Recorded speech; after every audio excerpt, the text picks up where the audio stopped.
On the eastern edge of Grand Rapids, on a couple of cobblestone blocks, neon signs beckon bargoers. For after-hours provisions, there's a party store.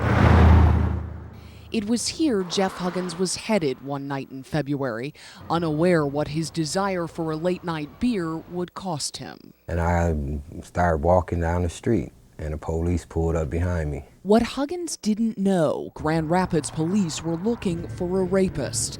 The night before, a man had attacked a woman as she walked home from this Easttown bar, dragging her behind an East Grand Rapids home and raping her. The officer handcuffed me and threw me in the car and wouldn't tell me what he was arresting me for or nothing like that.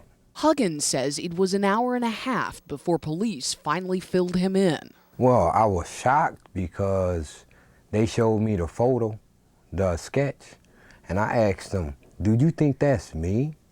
That don't even look like me." But even as Huggins protested, East Grand Rapids police were preparing a photo lineup to show the victim. They sat me down at my kitchen table and put the 6 pictures in front of me. Almost immediately, the 24-year-old woman zeroed in on one picture. His facial structure, his hair, his eyes. The victim picked out Huggins, and police picked him up, arresting him based on the victim's ID, but also because Huggins gave them an alibi that didn't check out, had some clothing similar to the rapist's, and a home address near where the attack happened. Clearly enough evidence, police say, to arrest Jeff Huggins. Only thing I did when I got to the jail, I got on my knees and prayed to the Lord, put it in the Lord's hand, and that's the only thing I could do, because he know I wasn't the one. I knew I wasn't the one. Huggins spent a little more than a month in jail before everyone else discovered what he already knew. A DNA comparison proved he wasn't the rapist, a development that prompted his immediate release and a review of what led to his arrest in the first place, in particular, the victim's so-called positive ID.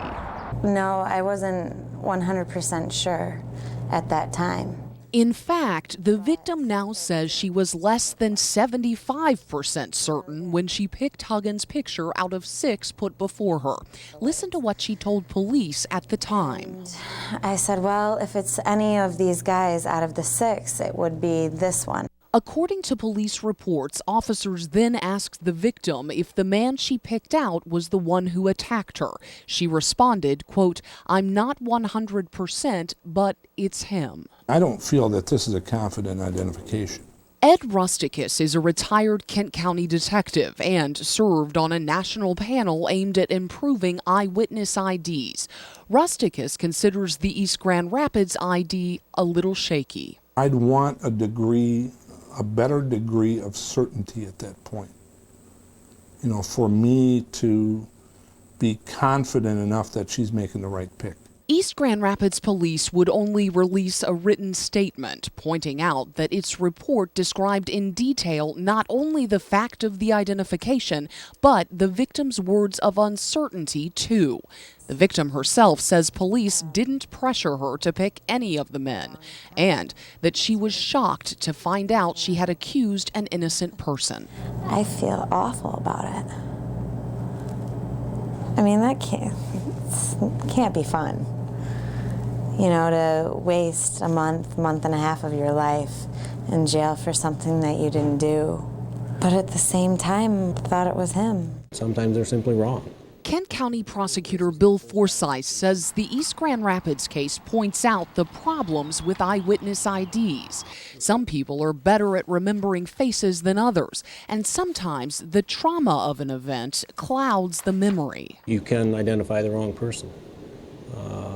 And sometimes I think you've convinced yourself that you're right and you can't budge a person off of that. Forsyth says East Grand Rapids police did nothing wrong in this case. He points out investigators had circumstantial evidence against Huggins too, and the victim identified him a second time at a live lineup. Fortunately, here there was DNA to clear that up.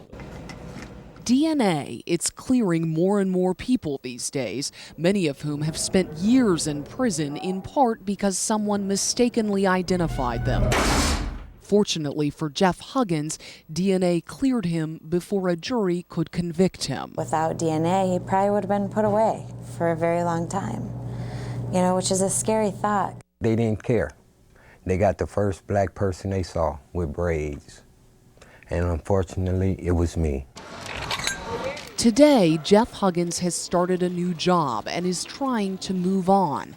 But there are daily reminders in the faces of strangers on the street. They look at me, it's all strange, and I already know what they thinking about.